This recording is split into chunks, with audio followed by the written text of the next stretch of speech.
Under the glare of the bright sun, a crowd's cheers echoed. A man in rattling handcuffs trembled, his hands clasped in fear. An official in a dark suit stepped forward, snapping a golden pocket watch shut. With a thunderous voice, he shouted, "Silence!" he proclaimed.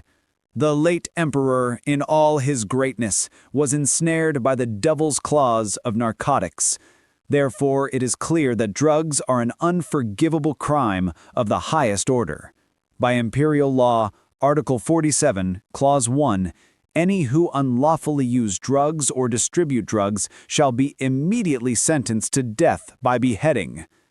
The condemned man, with his head locked in the guillotine, pleaded desperately, "Wait, please, just once, I beg you." His pleas were ignored. With a swift, heavy slash, the sentence was carried out. The crowd erupted in cheers, their voices crying out for death and justice.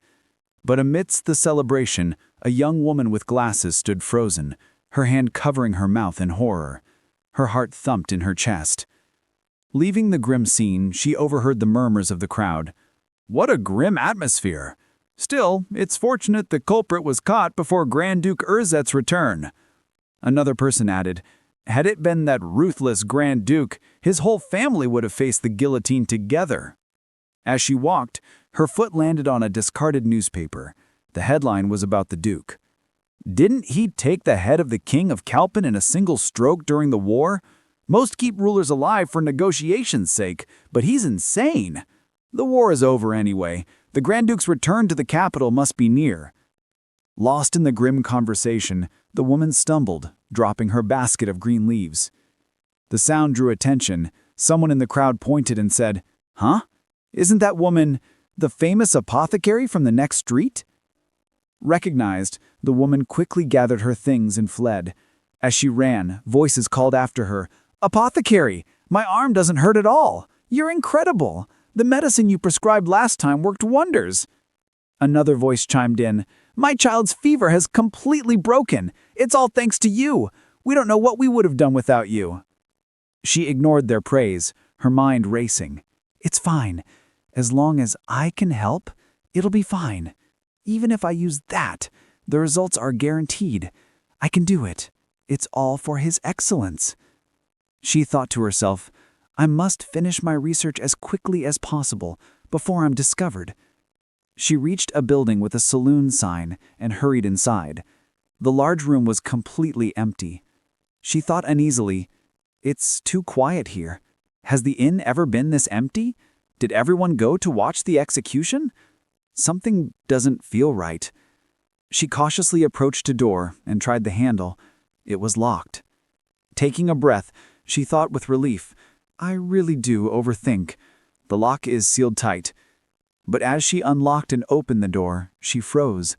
A man was sitting by the sunlit window, holding a single red poppy. She whispered in shock, Your Excellence!" It was Cesare Karl, the Grand Duke of Urzet. He turned to face her, his red eyes piercing. "Eileen Elrod." Eileen stammered, How are you here? No, when did you return?" The Duke smiled faintly. "Is that all you have to say to me?" She quickly bowed her head. "Congratulations on your victory. I meant to pay respects, but I thought you'd be busy preparing for the triumphant ceremony." The Duke's voice was low and dangerous. "I hear you've done something quite adorable in my absence." Eileen forced a nervous smile. "Pardon? What do you mean?" He said one simple word. "Drugs. You've been making opium, haven't you?" His gaze hardened. "You should know the excuse of researching painkillers won't work, and you know well that manufacturing or distributing drugs in the Empire is punishable by death. You also know that I hold the right of immediate execution." The basket slipped from her hands. Eileen fell to her knees, tears streaming down her face. "Your Excellence, I only wanted to be of help to you. For the wounded soldiers, it could really be of great use. I swear. I know drugs are illegal, but—" The Duke stepped forward and gently lifted her chin. "Eileen, I wasn't trying to frighten you. Listen, Eileen." He looked at her intently. "As it happens, I'm in need of a Grand Duchess. He slowly removed her glasses, placing them on his own face as he looked down at her. "So, Eileen, shall we marry?" Stunned by the Duke's proposal, Eileen's mind raced. What did I just hear? His Excellency? Was he always the type to make such jokes?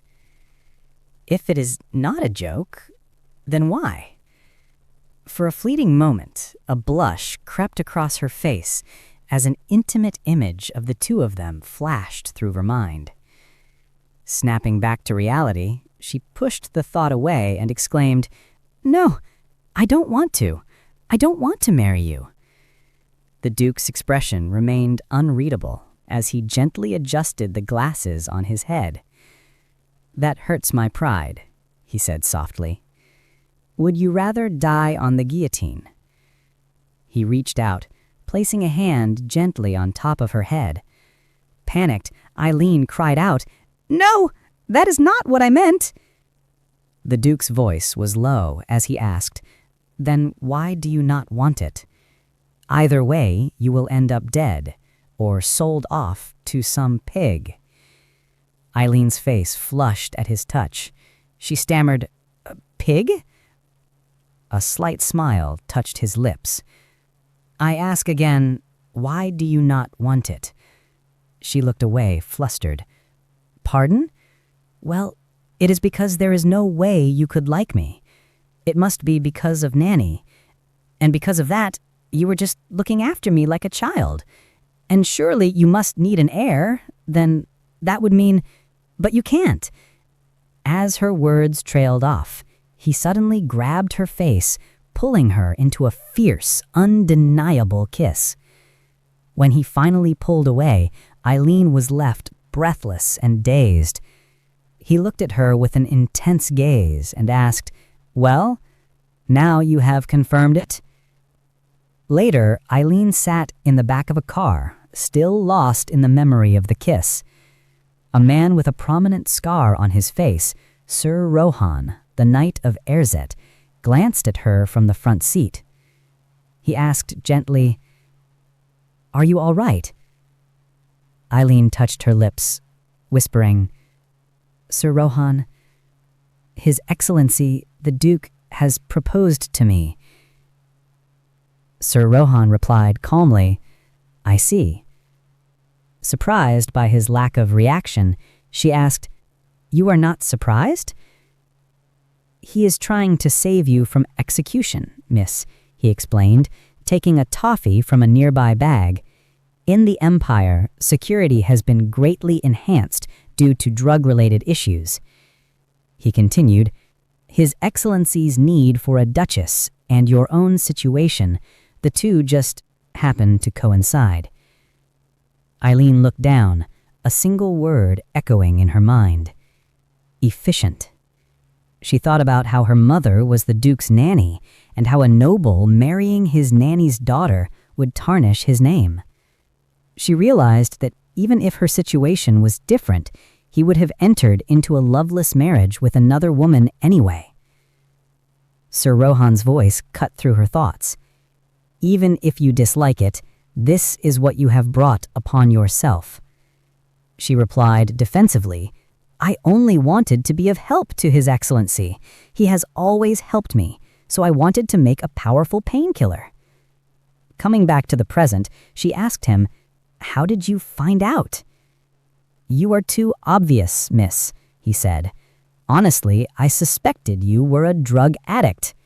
"I am not a fool," she retorted, looking indignant. Sir Rohan sighed. "His Excellency is going out of his way for you. This must be weighing heavily on you." Eileen adjusted her glasses thoughtfully. "I need time to think." She then added, "That stubborn father of mine will surely become a hurdle for His Excellency, you know." Sir Rohan seemed momentarily distracted, but then turned back to her. "Ah, yes, everyone in your household said to give you their thanks.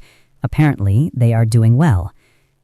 Meanwhile, in a dimly lit office, the Duke sat reading a book on chemistry. A small, knowing smile played on his lips as he placed the book on his desk. He murmured to himself, "For now, is it proceeding according to plan?" He stood and gazed at a large grandfather clock, its ticking filling the silent room. All of this, he thought, his eyes glowing with a faint red light, for the sake of